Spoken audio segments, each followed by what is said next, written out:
Ravens rookie Malachi Starks, who they drafted in the first round of last month's NFL draft, has a message for Bills quarterback Josh Allen, why there's plenty of room for optimism surrounding the new kicker in Baltimore, Tyler Loop, the sixth-round pick out of Arizona, and some thoughts on George Pickens leaving the AFC North. That and a whole lot more is what I have coming up in this episode. So good to be back with you here inside the channel. I'm Bobby Trosset.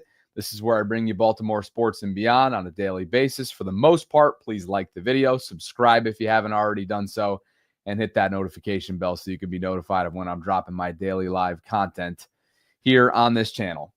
All right, this episode's brought to you by my friends at the Bobby Baltimore Discord server. If you haven't already, please go join it. Help me reach 900 members. It's a great place. It is free. And it's a community of Baltimore sports fans, 24/7 conversation for everything, content surrounding Baltimore sports and beyond. And there's a pinned comment right now in the live chat if you are interested in doing so. Malachi Starks gets us going. He joined SportsCenter earlier and had this to say when asked a question that I think you guys will appreciate. Back, are you looking forward to picking off the most? I think I want to get Josh Allen. Oh, okay. Yeah, I want to get Josh Allen. I got a few teammates up there, so it'll just be fun. It'll be a really cool moment for me. He may be soft-spoken. He may be super professional. He may be polite and respectful. But he has his guy. And Malachi Starks, who will inevitably be a piece in Baltimore secondary and who's going to bring a ton of versatility with him out of Georgia, national championship pedigree, says that the quarterback he wants to pick off most is the one who sent the Ravens home back in January and the league's reigning MVP, regardless of whether or not you think that it was a pity MVP, right? Or what do they call it? MV pity or voter fatigue, a result of that. Josh Allen is the league's reigning MVP. He is the quarterback for the Buffalo Bills, who the Ravens will travel to, by the way, in the regular season. We'll know the date and time coming up 1 week from tonight when the NFL schedule release takes place next Wednesday. But, quote, I want to get Josh Allen is what Malachi Starks told SportsCenter during that interview. I'll play it back once more just in case it's music to your ears. Back, are you looking forward to picking off the most? I think I want to get Josh Allen. Oh, okay. Yeah, I want to get Josh Allen. I got a few teammates up there, so it'll just be fun. It'll be a really cool moment for me. You heard the man, Malachi Starks. I want to get Josh Allen. He was able to get 6 interceptions throughout his career at the University of Georgia, 23 career pass breakups, 197 career tackles. And for that and much more, he was heard, I should say he heard his name called at 27 overall a couple weeks ago during the NFL draft. Josh, certainly susceptible to throwing plenty of interceptions, but the exception, of course, was the 2024 season, which in part made it so special for him statistically. He threw for over 3,700 yards, 28 total touchdowns. He led the Bills to a 13-4 regular season record. He also, of course, is a successful and very capable rusher at the quarterback position. Of course, Lamar led the way across the board statistically, aside from rushing touchdowns, I think. That was one of the only categories that Josh actually surpassed Lamar in last year. But just back in 2023, Josh threw 18 picks. He's thrown 15 picks in a season back in 2021. He threw 14 in 22. He threw 12 his rookie season in 18. He threw 10 in 2020. In other words, he's got 5 different seasons where he's thrown double-digit interceptions. So Malachi, you've spoken. And I think a lot of people are loving the confidence and loving who Malachi Starks is as a player, as a person. He was someone that John Harbaugh asked to break down the huddle, speaking to his leadership during rookie minicamp weekend this past week. He was a team captain while at Georgia, and he will bring a level, I think, of processing skills, football IQ, and ultimately versatility that I think translates to what Baltimore needs from him in its secondary. And that is somebody that can do a little bit of everything and unlock, right? Provide the stability that gives the defensive coordinator, Zach Orr, and his staff the confidence that they're able to use Kyle Hamilton the way that they want to, which is as a certifiable chess piece. And that Malachi can play nickel if they need him to. That Malachi can play that free safety if they need him to. In a pinch, perhaps, at corner if they need him to. That's who they're getting. And by all accounts, they're getting a first-class human being as well, who's dealt with his fair share of adversity. They're seeing his mom on draft day. Pure jubilation right there. And there he is.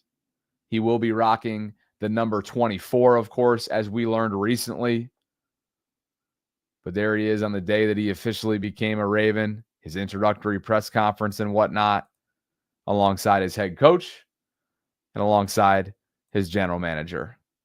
That is your latest update on Ravens rookie and former Georgia safety, Malachi Starks, who heard his name called 27th overall.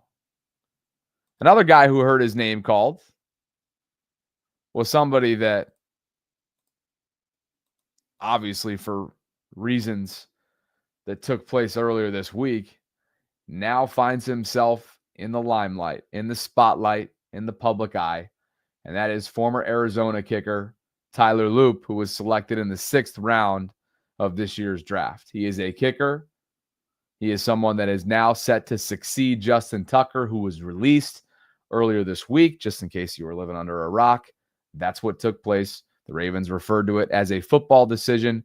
And of course, in the meantime, the NFL continues to investigate into the 16 accusations that exist out there from 2012 to 2016 that alleged sexual misconduct with massage therapists in and around the Baltimore area. Sarah and I had the privilege today to sit down virtually with Arizona football defensive coordinator Danny Gonzalez. He's got a very well-versed background in coaching, including 4 years of head coaching experience at New Mexico. Most recently, he was the special teams coordinator and linebackers coach for Arizona last year, and then he was promoted this offseason to defensive coordinator. So while he wasn't there early in the recruiting efforts of Tyler Loop, who came from Dallas, Texas, he was there his final season. Now, he spent 5 years at Arizona, including a redshirt freshman year. And yes, the field goal percentage statistically went south as he went throughout his time. But as Coach Gonzalez kind of enlightened us on, there is key context as to why, at least in 2024, Tyler had his fair share of struggles. Now, again, he did not miss in 2021. He went 12 of 12 for a field goal percentage, of course, of 100. From there, missed a few in 2022 for an 85.7 field goal percentage. And as you can see, every year since going perfect, 12 for 12, he's gone down a few ticks, including 78.3 as a field goal percentage, 18 of 23 that equates to, of course, in 2024. But listen to the context, though. And this is the type of stuff when you go micro, when you look micro, when you search and you dig a little deeper, you start to realize, okay, this is starting to make sense as to why Randy Brown, longtime John Harbaugh assistant, special teams guru, handpicked Tyler Loop when he was out on the recruiting trail, believed in him, vouched for him, and ultimately the Ravens believed in Randy's assessment, so much so they were willing to select him at the 6th overall, not 6th overall, but a 6th round pick. Use that kind of draft capital on a kicker. That instills confidence in Randy Brown, and ultimately that instills confidence in their new kicker, Tyler Loop. Listen to Danny Gonzalez, again, his former special teams coordinator at Arizona, provide us all with some important context into Tyler Loop from 2024. He did this year where we put him in some situations where it wasn't favorable for him. He had a true freshman holder and a deep snapper that came in August. And he was 18 of 23 this year. I think he missed one on his own. The other 4 were either a bad snap, a bad hold. I mean, ball flat on the ground. Tyler still went through his progression and kicked it. And the leadership that he displayed on the sideline after those moments, for a guy that had the opportunity to have the all-time field goal kicking percentage in the history of NCAA kicking, opportunity at the Lou Groza Award, and it was out of his control for the things that happened to change that. And for him not to lose his mind on those guys and to really coach them up on the sideline.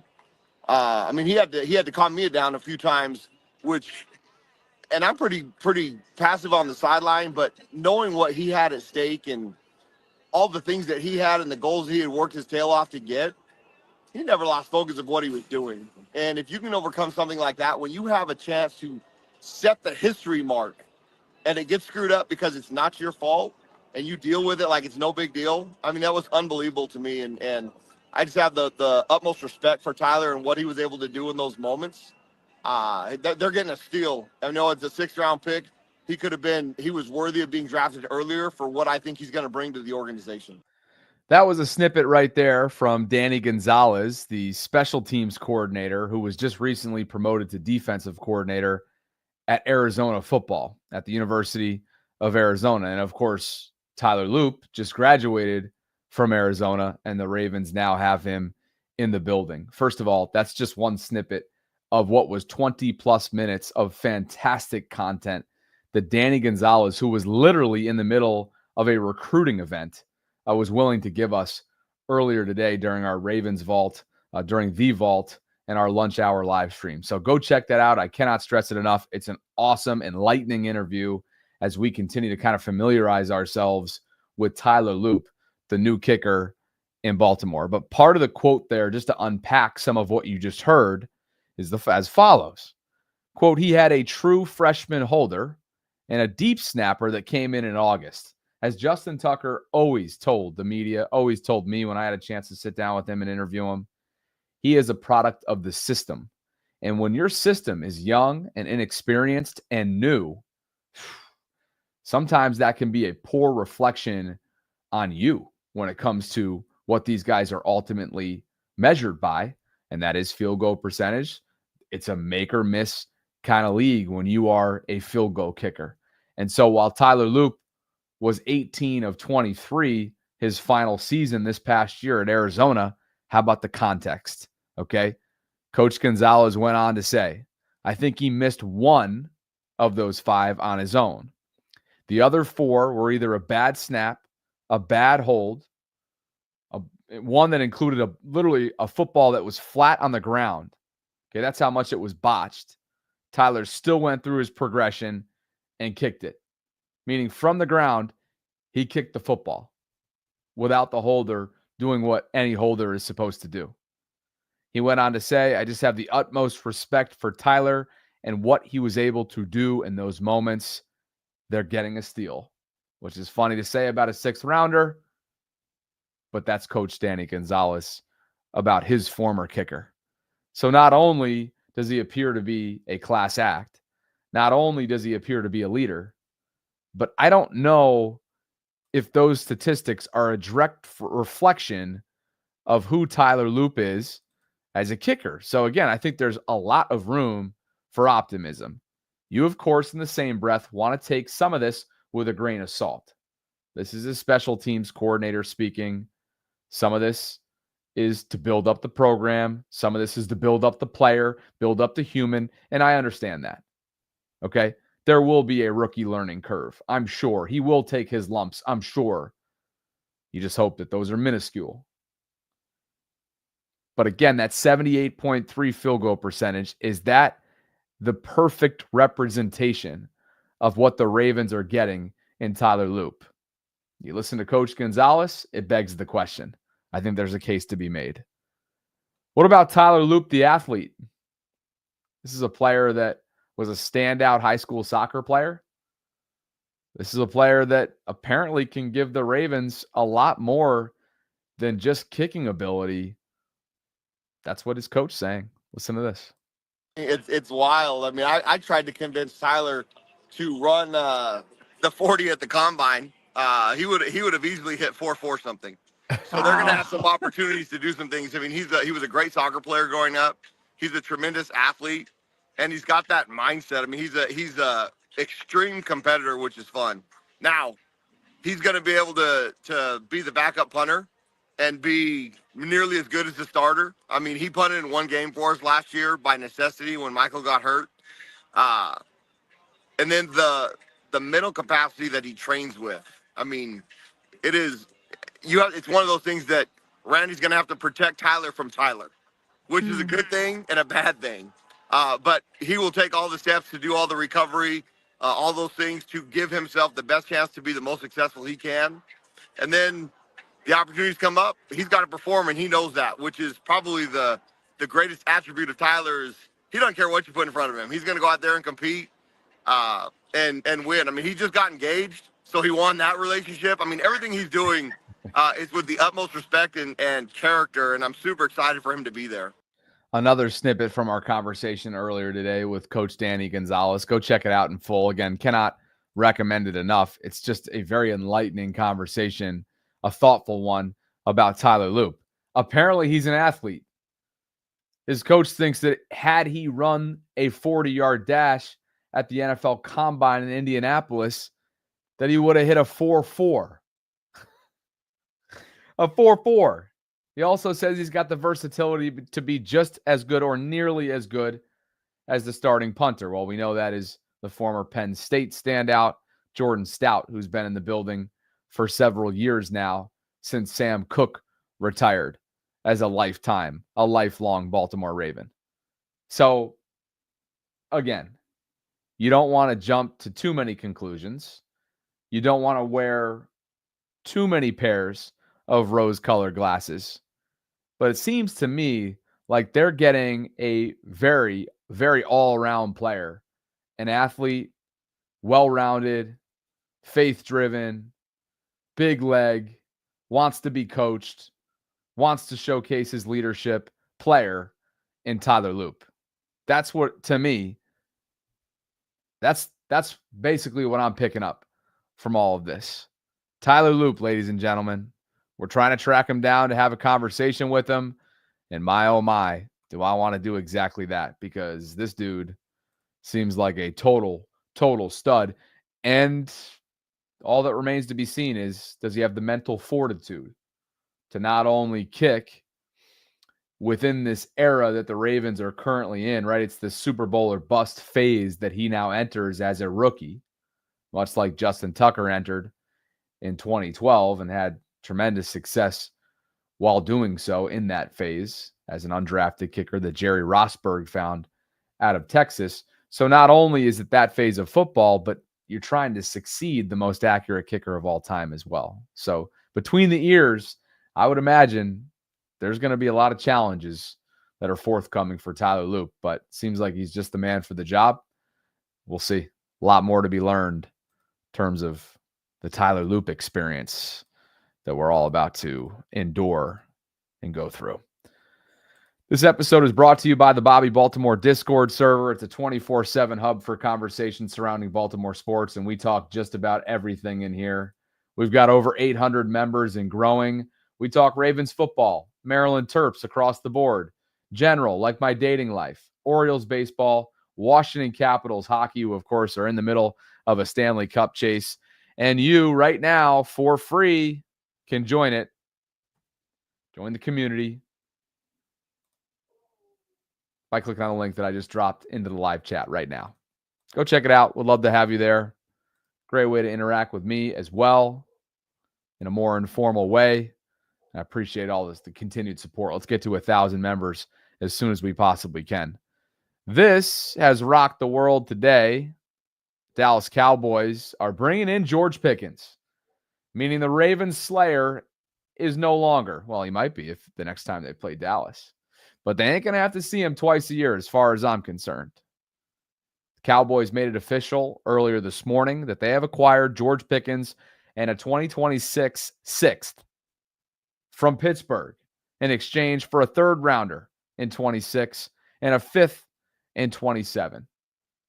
So instead of the two-headed monster in Pittsburgh's wide receiver room, who still does not have a quarterback, well, I guess that's not entirely true. They do have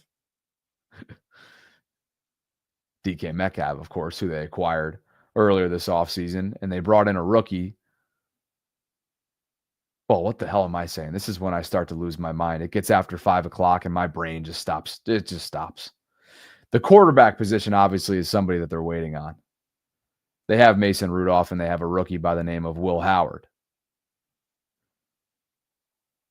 In the wide receiver room, outside of DK Metcalf, we'll get to who they have in just a bit because I want to rank their wide receiver room as it stacks up within the AFC North. But this is the compensation on both sides between Dallas and Pittsburgh. And you already know, Dre Dog. You already know Aaron Rodgers is going to be under center in Pittsburgh. But it's been a couple weeks now since the draft, so what the hell's the holdup? Here's what I mean by a Ravens slayer. That's exactly what George Pickens was. 19 receptions in 5 games against Baltimore. He was targeted 29 times, so a pretty darn good success rate.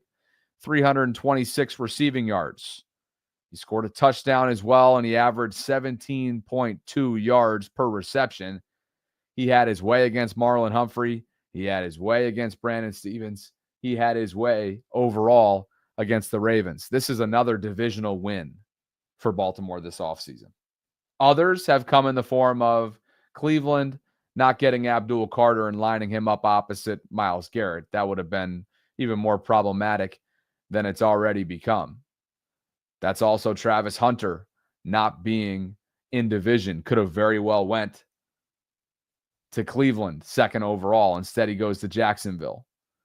Cleveland gets a boatload in return, of course, as a result. There have been several other wins as well.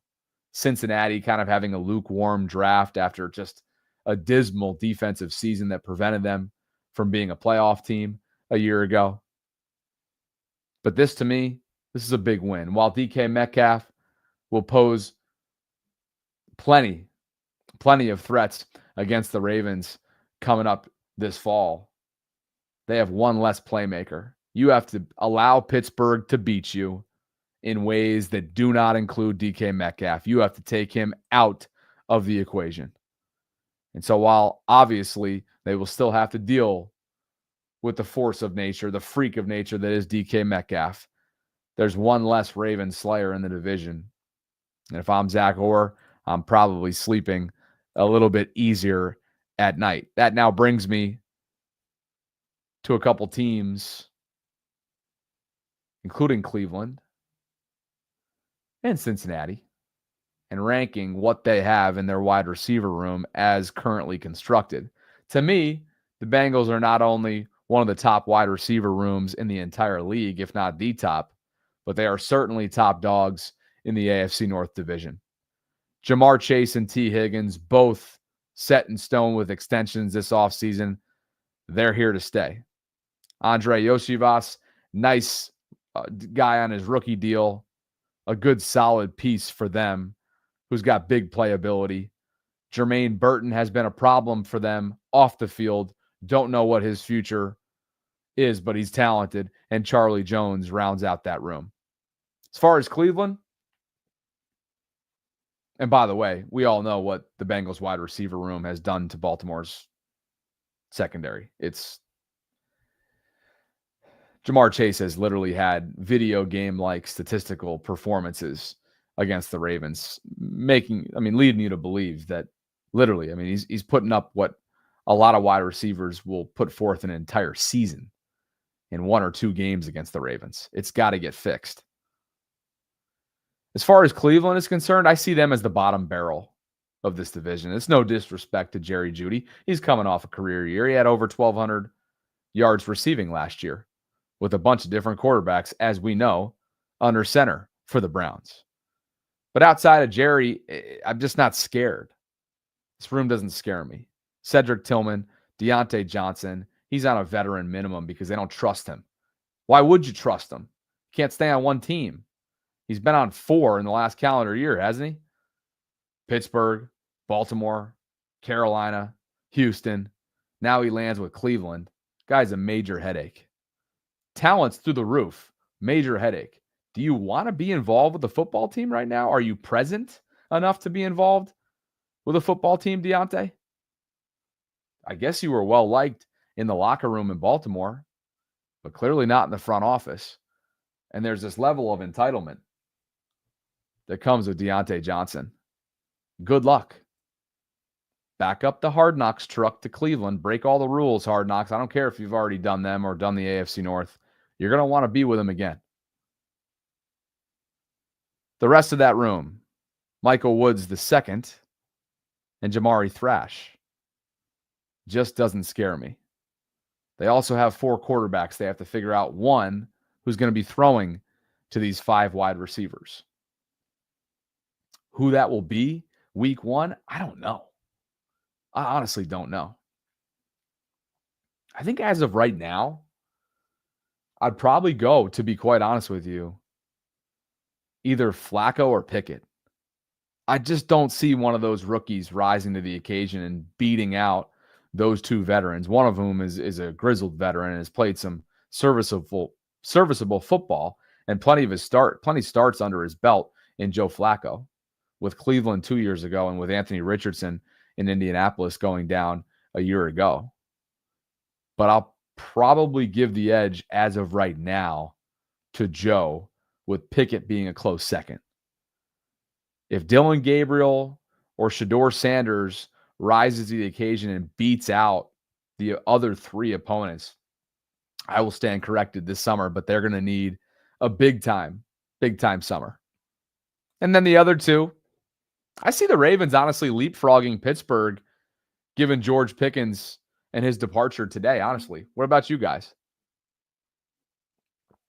If you weren't listening earlier during our lunch hour live stream, I honestly have it Cincinnati 1, Baltimore 2, Pittsburgh 3, Cleveland 4, when you're solely ranking wide receiver rooms in division. Why do I have the Ravens leapfrogging Pittsburgh? I just think they're deeper. I think they're now deeper, right? You got Zay Flowers and Rashad Bateman, who had just tremendous complimentary seasons last year. Zay goes for over 1,000. Rashad gives you 800 plus and a boatload of touchdowns. They're both healthy up until the postseason, which obviously is a big deal that they weren't in January. But they gave you such stability, such variety, such flexibility for Todd Monken and that offensive play calling booth.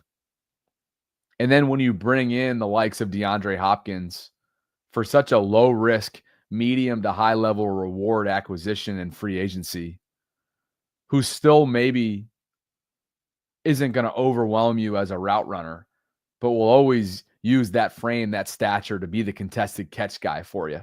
And maybe when you got to have it on 3rd and 5, 3rd and 6, or you're in the red zone and you just want to throw it up there, I think D-Hop still can show that he's got more left to give in the tank. And if that's the case, the fact that that's 1 through 3, and we haven't even mentioned Tylan Wallace, who in a small sample size constantly shows up when his number is called and has explosive reps under his belt at the NFL level. And you've got a Devontae Walker who's going to be vying for reps on the back end of this room. And you've got a rookie, an explosive one at that, who you think is going to get some run as a return specialist in LaJohntay Wester, but has a ton of college productivity on film. He began his football career at FAU, Florida Atlantic, where Willie Taggart was the head coach, by the way, who's now the running backs coach in Baltimore. So perhaps there's some tie-in there. He then transferred to join Coach Prime in Boulder at Colorado. There's just a lot of talent there. And when I see in Pittsburgh, and granted, hey, it's not only DK Metcalf.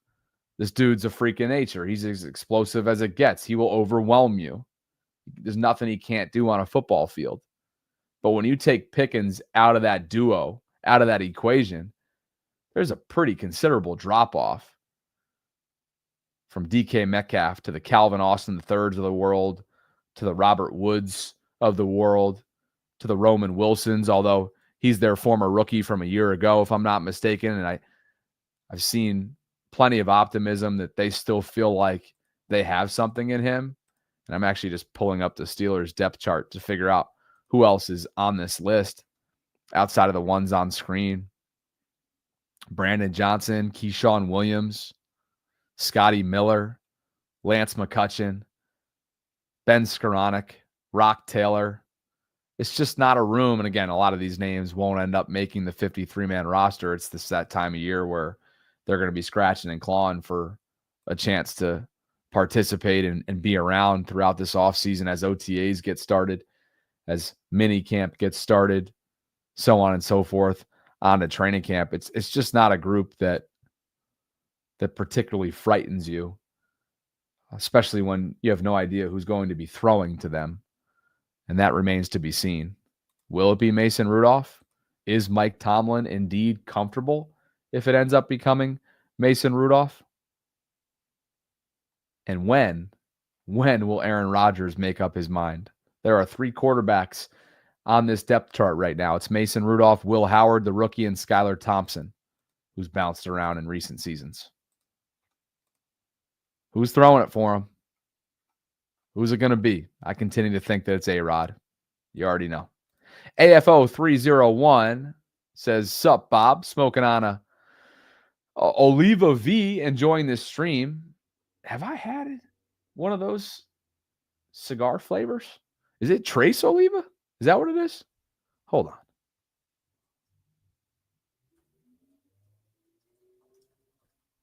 I feel like I have. Maybe I had the Maduro. I'm looking it up right now to figure out off the top. I've been smoking some Rocky Patels lately, Romeo and Julietas lately. I'm trying to figure out, though, what I've done within the... Anyway, hope you're enjoying it. If you're in the Baltimore area, it's literally perfect. And I'm ready for one right now, to be quite honest with you.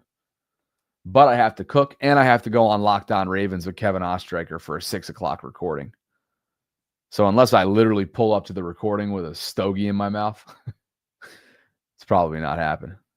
This is probably my favorite comment that I've seen in recent memory. Not a fan, just absolutely throwing haymakers around here on this Wednesday evening. I've been smoking on that Fat Country Boy pack. Matter of fact, can you give me a pack of that shit? I need one as well. Matter of fact, make it a box. Make it a box, not a fan. Steve, please, if you could. That is exceptional. Ha! I'm loving that. Where is that boy anyway? Fat Country Boy. I think we put him to sleep and he never woke up. I hope he woke up, but I think we put him to sleep. We KO'd him.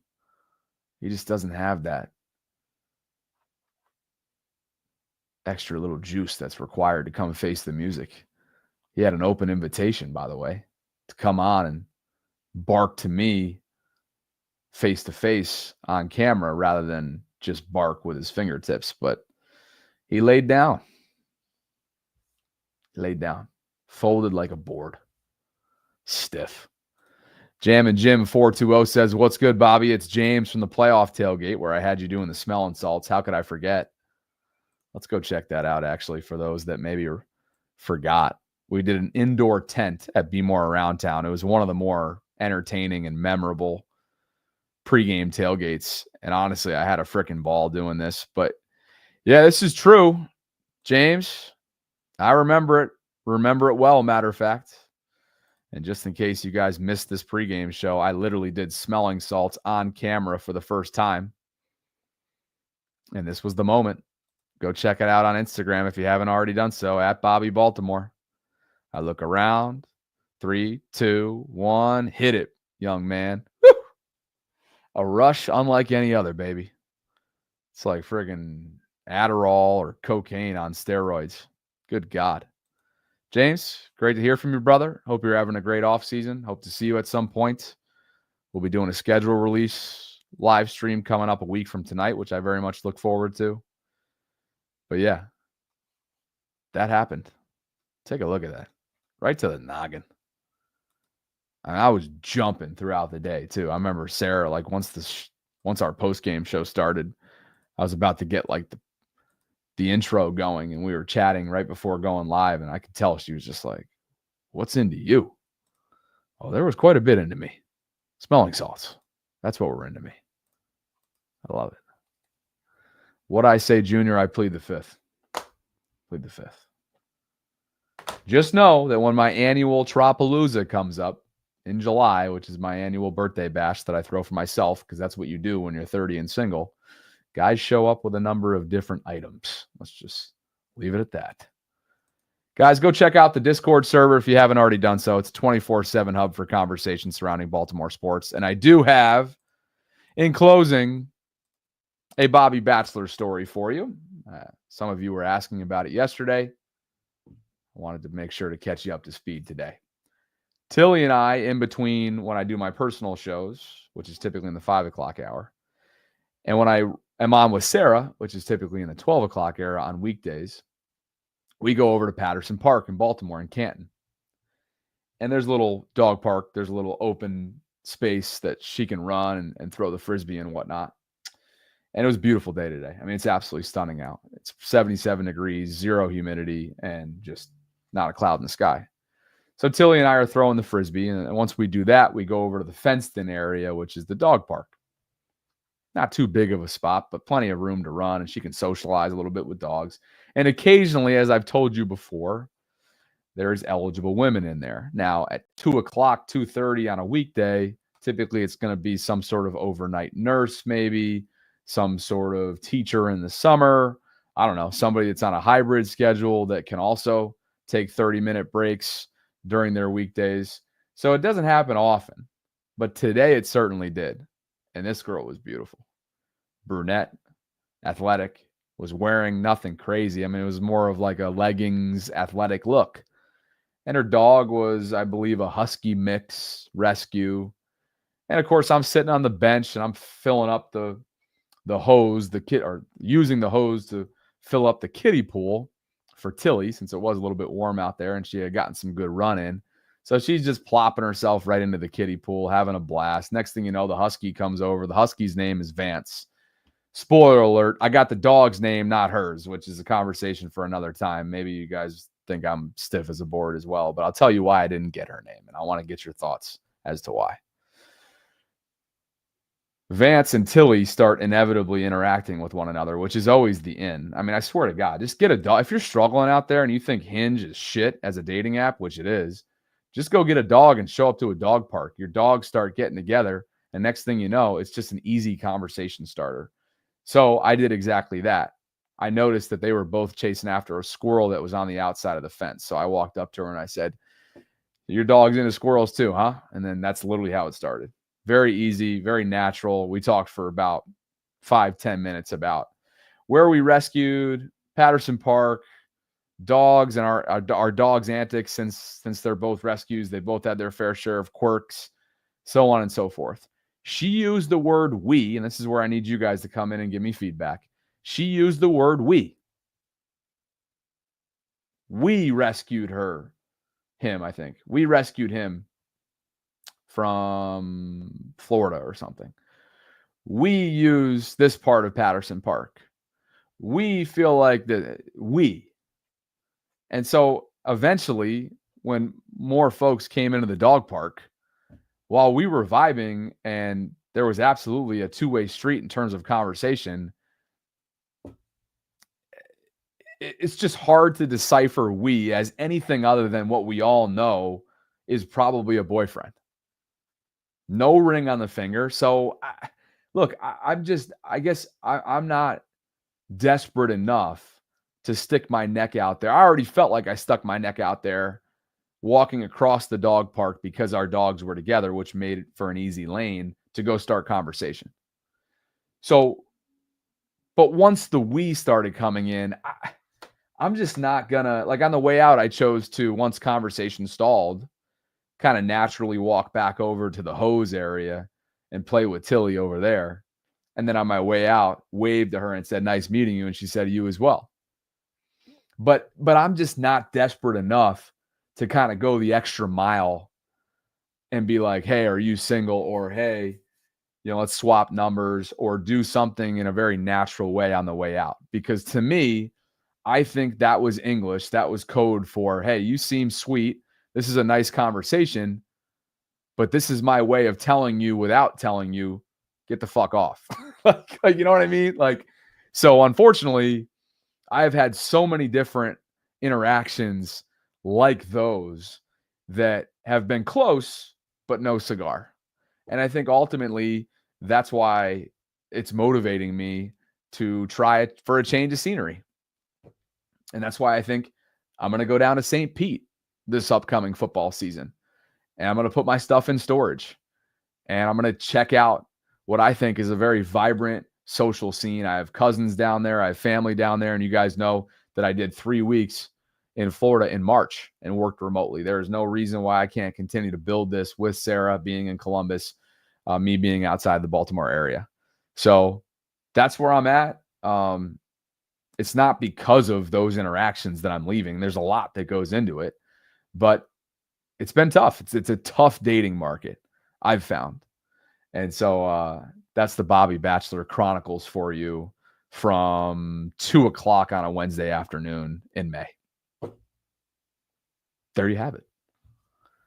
And shout out to Terrence, by the way. I had a chance to chat with Terrence, who I know is a subscriber, this morning. He's getting ready to start his own podcast with his brother. And he's 35 and single in Baltimore. So he understands what it's all about as well. Maybe you guys do as well. Appreciate the conversation, Terrence. Appreciate you guys for being with me. Like the video on your way out if you could. Subscribe to the channel if you haven't already done so. And continue to hang with me as the Bobby Bachelor Chronicles roll on, baby. That's what's going on here. Like the video on your way out. Subscribe. Hit that notification bell if you could, please. Hit the Discord link.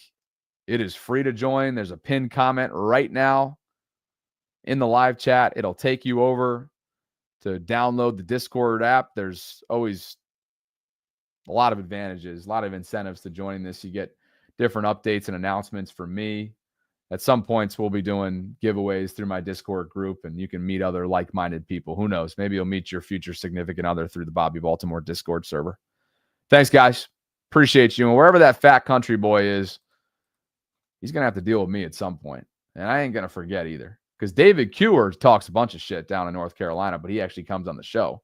Fat country boy, he kind of lurks in the shadows. Folds like a board. Let him know. It's an open invitation. Come on. Later, guys. Appreciate you as always. Talk to you soon. I swear I'm not that much of an asshole. Later, guys.